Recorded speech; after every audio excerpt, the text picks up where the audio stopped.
Welcome to AI in 60 seconds. Today, Krea. First, go on Krea.ai. Let's look at the best feature I've discovered so far on the AI tools, real time. On the left you see shapes to control the replacement of your picture.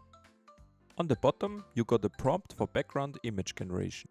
Upload the picture and now you can increase the real-time replacement. You can generate wonderful variations of your image with this tool. To generate images, click on Generate Images. High quality, awesome. There is also a feature to generate videos out of images merged with text. You choose or generate two images, and in the purple slider you can also adjust the text for merging the two images. That's really awesome and enables many ways to generate videos.